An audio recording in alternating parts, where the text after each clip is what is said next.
오늘 새벽 우리에게 주신 하나님의 말씀은 잠언 31장입니다. 구약성경 945면입니다. 제31장. 르무엘 왕이 말씀한 바 곧 그의 어머니가 그를 훈계한 잠언이라. 내 아들아, 내가 무엇을 말하랴? 내 태에서 난 아들아, 내가 무엇을 말하랴? 서원대로 얻은 아들아, 내가 무엇을 말하랴? 내 힘을 여자들에게 쓰지 말며 왕들을 멸망시키는 일을 행하지 말지어다. 르무엘아, 포도주를 마시는 것이 왕들에게 마땅하지 아니하고 왕들에게 마땅하지 아니하며 독주를 찾는 것이 주권자들에게 마땅하지 않도다. 술을 마시다가 법을 잊어버리고 모든 곤고한 자들의 송사를 굽게 할까 두려우니라. 독주는 죽게 된 자에게, 포도주는 마음에 근심하는 자에게 줄지어다.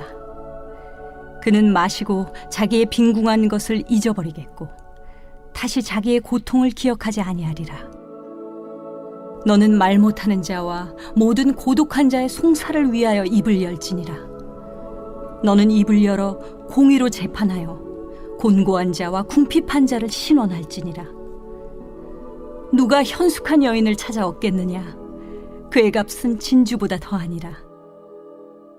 그런 자의 남편의 마음은 그를 믿나니 산업이 핍절하지 아니하겠으며 그런 자는 살아있는 동안에 그의 남편에게 선을 행하고 악을 행하지 아니하느니라.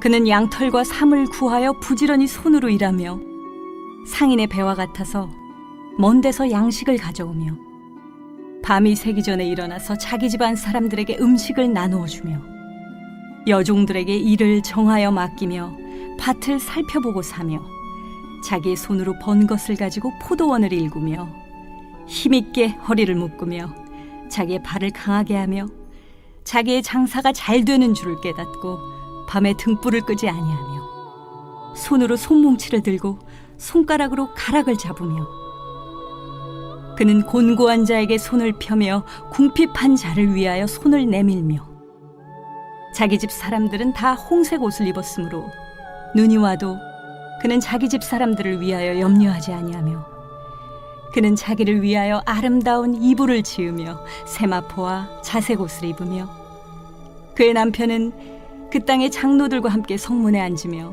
사람들의 인정을 받으며 그는 배로 옷을 지어 팔며 띠를 만들어 상인들에게 맡기며 능력과 존귀로 옷을 삼고 후일을 웃으며 입을 열어 지혜를 베풀며 그의 혀로 인애의 법을 말하며 자기의 집안일을 보살피고 게을리 얻은 양식을 먹지 아니하나니 그의 자식들은 일어나 감사하며 그의 남편은 칭찬하기를 덕행 있는 여자가 많으나 그대는 모든 여자보다 뛰어나다 하느니라.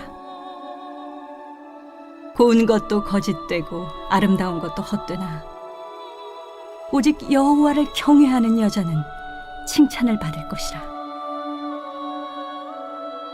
그 손의 열매가 그에게로 돌아갈 것이요 그 행한 일로 말미암아 성문에서 칭찬을 받으리라.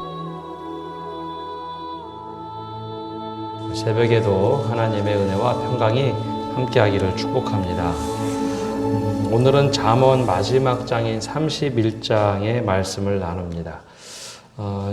오늘 말씀의 시작에 르무엘 왕이라는 왕 이름이 나오는데요. 이 르무엘 왕이라는 이름이 성경에 다른 곳에 등장하지 않고 또 다른 사가들에게서 등장하지 않습니다. 보통 이 르무엘 왕이라는 사람을 학자들은 세 가지로 추측을 하는데요.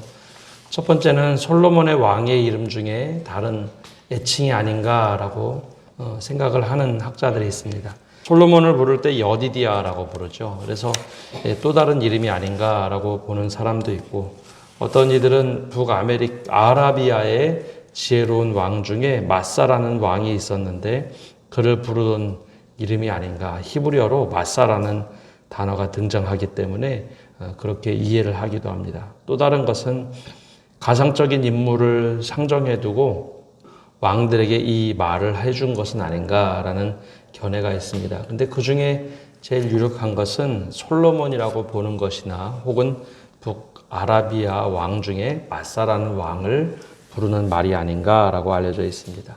근데 이것이 왜 이제 잠언에 들어왔는가가 중요한데요. 누가 중요한 것이 아니라 어떤 내용으로 이 왕들에게 알려주었는가입니다. 처음에 말씀드렸듯이 잠언이란 것은 한 사람이 지혜를 모아서 써내려간 것이 아니라 선조들의 혹은 고대 근동에 있던 지혜들을 모아서 하나님 경외함과 이 지혜를 다시 해석해서 지었던 말씀입니다.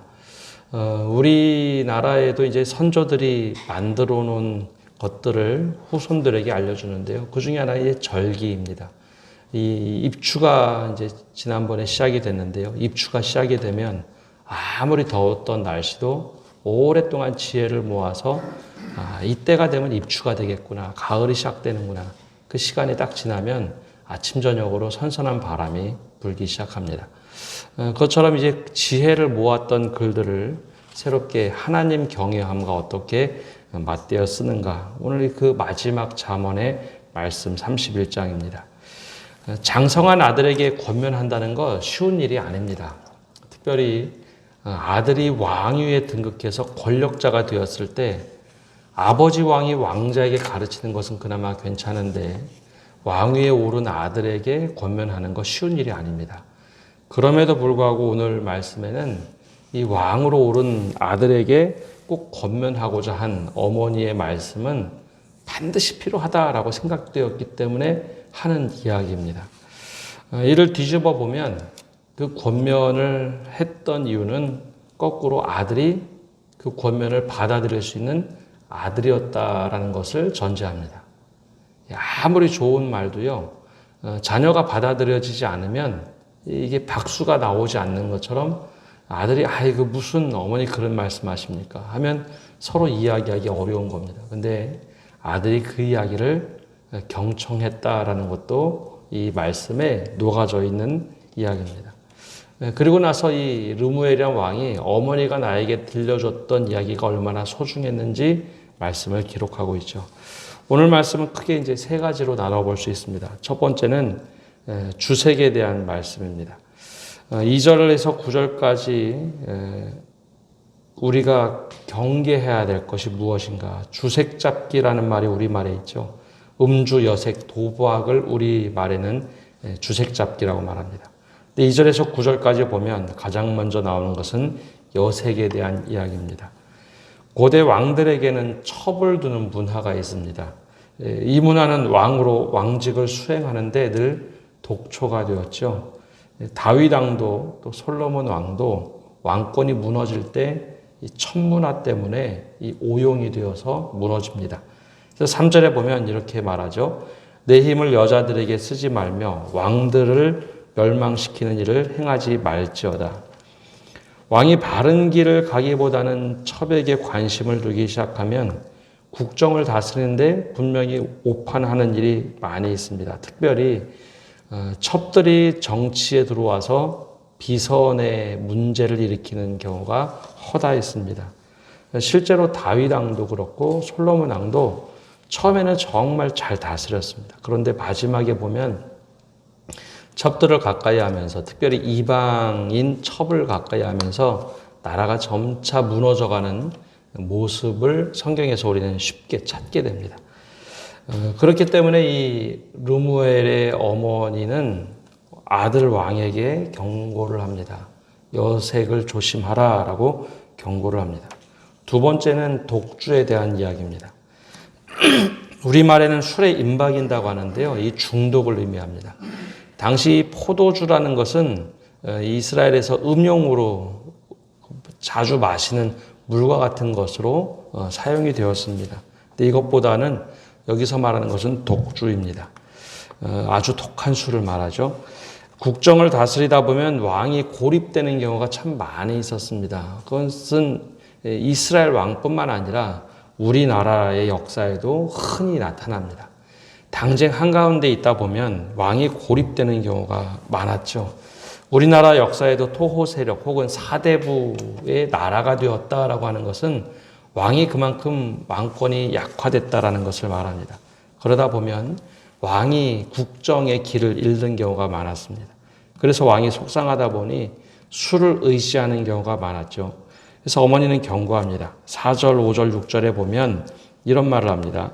르무엘아, 포도주를 마시는 것이 왕들에게 마땅하지 아니하고 왕들에게 마땅하지 아니하며 독주를 찾는 것이 주권자들에게 마땅하지 않도다. 술을 마시다가 법을 잊어버리고 모든 곤고한 자들의 송사를 굽게 할까 두려우니라. 독주는 죽게 된 자에게, 포도주는 마음이 근심하는 자에게 줄지어다. 독주를 마시면서 근심을 달래기 위해서 왕들이 잘못된 길을 가는 것에 대한 경고였습니다. 그래서 이 히브리인들, 특별히 이스라엘 사람들이 지혜의 문서다라고 해서 즐겨보던 탈무드에 보면 이 포도주 중에 독주를 이렇게 이야기합니다. 악마가 포도주를 만들 때 양과 사자, 원숭이, 돼지의 피를 순서대로 섞었다라고 말합니다. 그래서 이 사람들이 술을 마시면 제일 처음에는 양의 피를 타서 양처럼 온순해지고, 두 번째는 어느 정도 술을 마시다 보면 사자처럼 폭군이 되고, 세 번째는 원숭이의 피를 탔기 때문에 원숭이처럼 노래를 부르고 사람들의 구경거리가 된다는 겁니다. 뭐 재롱을 피우고 막 하지만 결과적으로는 사람들에게 웃음거리가 된다는 것이죠. 마지막엔 돼지의 피를 섞었기 때문에 돼지가 토하고 자기의 지저분한 곳에 그냥 살면서도 부끄러움을 모르는 것처럼 돼지처럼 사람들의 손가락질을 받는다라는 것이죠. 이게 탈무드에 나오는 독주의 포도주 이야기입니다. 그런데 이제 어머니는 그 탈무드의 말씀처럼 아들에게 이 독주를 조심하라 라고 합니다. 정말 왕이 관심을 가져야 할 것은 독주가 아니라 8절에 9절에 나오는 말씀처럼 너는 말 못하는 자와 모든 고독한 자의 송사를 위하여 입을 열어야 하고 너는 입을 열어 공의로 재판하여 곤고한 자와 궁핍한 자를 신원할지니라. 여기에 관심을 둬야지 근심을 잊기 위해서 독주를 마시지 마라 라고 권면을 합니다. 결국은 굽게 되는 왕의 길을 갈 것이다 라고 경고하는 것이죠. 그래서 왕위에 오른 아들이라 할지라도 이 말을 반드시 어머니가 해주어야만 했습니다. 세 번째로는 우리가 잘 알고 있는 현숙한 여인을 맞이하라 라는 말씀입니다. 10절부터 31절까지는 현숙한 여인에 대한 말씀입니다. 근데 이 말씀을 우리 문화에서는 이렇게 이해를 합니다. 우리나라의 유교 문화 위에 이 말씀이 그대로 적용이 되어서 아내를 잘 맞이해야 그 가정이 좋아진다라는 관점으로만 이 말씀을 해석을 합니다. 한 집안의 여성이 잘 들어야 된다. 근데 이게 유교 문화에서 이 말씀을 그렇게 해석하는 것이 과연 옳은 것인가라는 생각을 한 번쯤은 다시 하게 됩니다. 왜냐하면 현숙한 여인을 맞는 것이 가정이 잘 된다라는 의미 안에는 여성에게 책임을 사실 지우는 이야기입니다. 여성 때문에 가정이 잘 됐다, 망했다라고 바라보는 것이죠. 근데 이 말씀을 좀 잘 묵상해 보면 누구에게 하는 말인가요? 아들에게 하는 이야기입니다. 아들에게 현숙한 여인을 잘 맞이하라라고 하는 것은 이제 지금의 현대 문화에서 보면 지혜로운 사람이 현숙한 여인을 얻는 겁니다. 지혜로운 남자가, 현명한 남자가 현숙한 여인을 얻게 되어 있습니다. 그러니까 어떤 관점으로 여인을 보는가, 그 시각과 지혜는 남성에게 달려 있습니다. 아무리 현숙한 여인이 있어도 그것을 바라볼 수 있는 눈이 없다면 그것은 현숙한 여인과 결혼할 수 없는 사람입니다. 현대 문화를 보면 특히 결혼 정년기에 있는 젊은 세대에게 오늘 이 말씀을 한다면 이렇게 되겠죠. 누가 돈을 더 잘 버는가? 누가 더 아름다운가? 누가 더 좋은 직장을 가지고 있는가? 누가 더 좋은 조건을 가지고 있는가? 시선으로 여인을 바라본다면 그런 여인과 결혼하는 겁니다. 근데 거꾸로 얼마나 성품이 좋은가? 얼마나 이 여인이 지혜로운가를 바라볼 수 있는 눈이 있다면 그런 여인과 결혼하는 겁니다. 바로 오늘 이 어머니는 아들에게 이야기합니다. 현숙한 여인이 어떤 여인이 현숙한 여인인가? 10절에 이렇게 시작을 하죠. 누가 현숙한 여인을 찾아 얻겠느냐? 그의 값은 진주보다 더하니라. 돈 주고 살 수 없는 지혜로운 여인을 아내로 맞이하라 라고 하는 지혜를 얘기하고 있습니다. 이것은 여인을 바라볼 수 있고 어떤 여인이 좋은 여인인가, 그것은 남성에게도 동일하게 달려있는 이야기입니다. 그래서 오늘 말씀의 현숙한 여인의 특징은, 가장 중요한 것은 선한 성품에서 출발합니다. 어떤 성품을 가지고 있는가를 오늘 현숙한 여인의 가장 중요한 특징으로 이야기합니다. 선한 성품을 가진 여인은 신뢰할 수 있는 사람이라고 말하고 있습니다. 무엇을 해도 남편이 신뢰할 수 있는 여인. 그래서 그 선한 마음과 선한 행동을 가지고 있기 때문에 남편이 신뢰할 수 있고 남편에게 선하게 행동하는 사람을 말하고 있습니다. 사실 사람이 살아가면서 자신의 모습이 가장 잘 드러나는 사람은 가족입니다. 가족만큼 우리가 무장해제해서 살아가는 사람들이 없습니다. 가정은 내가 밖에서는 어떤 행동을 한다 할지라도 가정에 딱 들어오면 무장해제가 되죠. 그래서 가족에게 어떤 행동을 하는가가 그의 성품입니다. 근데 이 가족 안에서 어떤 모습으로 살아가는지 그것을 유심히 보라는 것이죠. 그가 사용하는 단어, 그가 사용하는 표현이 그 자신을 드러내는 성품이라는 겁니다. 그래서 그 여인이 선한 마음을 가지고 있는가를 물어보고 있습니다. 두 번째는 이 현숙한 여인의 특징은 넉넉하게 나누어 줄 줄 아는 사람, 즉 무력이 없는 사람이라고 말을 하고 있습니다. 이 말에는 다른 사람을 존중할 줄 아는 여인을 말합니다. 성실한 사람이죠. 내가 조금 더 힘든 일을 했다고 해서 타박하지 않는 겁니다. 내가 조금 더 힘든 일을 한다고 해서 이거 나 좀 알아봐줘 라고 하는 여인이 아니라 내가 해야 할 일 성실하게 내 일을 맡아서 하는 여인이 현숙한 여인이다 라고 얘기합니다. 여기의 핵심은 넉넉한 마음입니다. 내 것 조금 더 챙기려고 남에게 전혀 베풀지 못하는 사람들은 시간이 가도 이것은 바뀌지 않습니다. 성품, 성격은요, 순간순간 나오는 틀을 얘기하지만 성품은 오랫동안 성격이 쌓아져서 품을 만들게 되죠. 이 성품은 쉽게 안 바뀝니다. 남에게 나눠줄 줄 모르는 사람은 아무리 넉넉해도 나눠줄 줄 모르는 사람입니다. 그래서 여기 말씀에 나오는 현숙한 여인은 남들에게 적절하게 나눠줄 수 있는 사람, 그리고 내 가족 안에 내 혈육이라는 가족뿐만 아니라 우리 집에 함께 속해 있는 모든 사람들에게 넉넉하게 나누어주고 베풀 줄 아는 여인이 현숙한 여인이라고 얘기합니다. 그래서 어려움을 당해도 그 사람들이 힘든 일에 넘어가지 않도록 우리 넓은 열린 가족을 만들어갈 줄 아는 사람이 현숙한 여인이라고 말을 합니다. 그래서 13절에서 16절까지 보면 여인이 어떻게 살아가는지, 그는 양털과 삼을 구하여 부지런히 손으로 일하며 상인의 배와 같아서 먼 데서 양식을 가져오며 밤이 새기 전에 일어나서 자기 집안 사람들에게 음식을 나누어주며 여종들에게 일을 정하여 맡기고 밭을 살펴보고 사며 자기의 손으로 번 것을 가지고 포도원을 일굴 수 있는 사람, 그런 사람이 현숙한 여인이다라고 말합니다. 근데 이거 하루아침에 되는 것 아닙니다. 성품은요, 평생 쌓여졌기 때문에 이런 여인이 정말 현숙한 여인이다라고 얘기합니다. 그래서 내 가족만 알고 절대 다른 사람에게 베풀 줄 모르는 사람은 아무리 많이 가지고 있어도 바뀌지 않는 겁니다.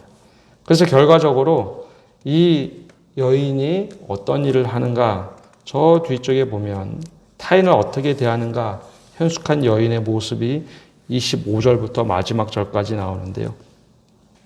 이 여인은 다른 사람들에게 입을 열어 지혜를 베풀고 이내의 법을 말할 줄 아는 사람입니다. 상당히 따뜻하게 대하는 사람이죠. 그래서 이 집안에는 다른 사람들이 보기에 늘 칭찬이 있는, 남편도 칭찬을 받고 자녀도 존중을 받을 줄 아는 그런 가정이 되어진다라고 말을 합니다. 그래서 30절에 이 가장 이 현숙한 여인의 마지막 모습, 가장 밑바닥에 기저에 깔려있는 모습을 이렇게 말합니다. 고운 것도 거짓되고 아름다운 것과 헛되나 오직 여호와를 경외하는 여자는 칭찬을 받을 것이라. 겉으로 드러난 고운 것, 아름다운 것, 결국은 나중에 가면 다 사라지나 여호와를 경외하는 여자는 칭찬을 받게 된다. 하나님 앞에서 어떻게 하나님 두려워하며 살 줄 아는 여인은 결과적으로는 사람들에게도 칭찬받는 여인이 될 것이다 라는 겁니다. 그래서 그런 여인을 아내로 맞이하라 라는 것이 오늘 르무엘 어머니가 아들 왕에게 해주는 이야기입니다. 그래서 그의 손의 열매가 그에게로 돌아갈 것이요 그 행한 일로 말미암아 성문에서 칭찬을 받으리라. 근데 이 현숙한 여인에게 다 탓을 돌리는 게 아니라요. 이 현숙한 여인을 찾고 바라볼 수 있는 눈을 가지라는 것이 아들에게 해주는 이야기입니다. 그래서 여인에게 다 책임지고 그 여인이 잘못됐다 잘했다가 아니라 너는 그런 사람을 볼 수 있는 눈을 가지라. 이것이 아들에게 해주는 말씀입니다. 이 잠언 마지막에 왕에게 해주는 이 권면은 오늘 우리가 자녀들에게 혹은 타인들에게 해줄 수 있는 권면입니다. 주색에 빠지지 말고 하나님을 경외하라. 마땅히 우리가 해야 할 일을 하라. 그리고 사람을 바라볼 때 무엇이 가장 중요한지 지혜를 가지고 있는 사람, 즉 현숙한 여인, 하나님을 경외할 줄 아는 사람을 한 가족으로 받아들일 수 있는 지혜를 가져라 라는 겁니다. 현대로 보면 남편을 고르는 기준도 이와 똑같아야 된다라는 겁니다. 지금은 현대는 남편이 아내만 고르는 게 아니라 아내도 남편을 고르죠. 그때 지혜로운 사람, 그리고 하나님을 경외하는 사람을 어떤 시각으로 바라볼 것인지 이것을 가지라라고 권면합니다. 오늘 말씀을 통해서 우리가 어떻게 살아가야 되는가, 오늘도 하나님 경외하며 살아갈 수 있도록 우리의 성품이 더욱더 하나님 보기에 선하게 쌓아지도록 기도하며 살아가시는 성도 여러분 되시기를 바랍니다. 기도하겠습니다. 하나님, 오늘도 저희가 주님 앞에 나와 기도하며 나갑니다. 우리가 말씀을 통해서 어떻게 살아가야 될지 다시 한번 우리 자신을 돌아보게 하여 주옵소서. 마땅히 해야 할 일을 감당할 수 있는 저희가 되게 하여 주시되 다른 곳에 곁눈질하지 않게 하여 주옵소서. 정말 우리에게 맡겨준 일을 감당해야 하는데 우리가 다른 것에 관심을 갖고 오히려 하나님 보시기에 악한 일들에 관심 갖는 것이 아니라 하나님 경외하며 살아가게 하여 주옵소서. 특별히 우리 결혼 정년기에 있는 자녀들이 있다면 오늘 말씀처럼 정말 현명한 사람을 택할 수 있는 지혜를 주시고 하나님을 경외하며 모든 곳에 선한 성품을 가진 사람 만날 수 있도록 축복하여 주옵소서. 오늘 하루도 저희가 이 말씀 안에 잠잠히 거하며 우리 스스로가 하나님 보시기에 현명한 사람, 또 하나님 보시기에 하나님을 두려워할 줄 아는 사람으로 살아가도록 인도하여 주옵소서. 모든 것 주님께 맡겨드리며 예수님의 이름으로 기도합니다. 아멘.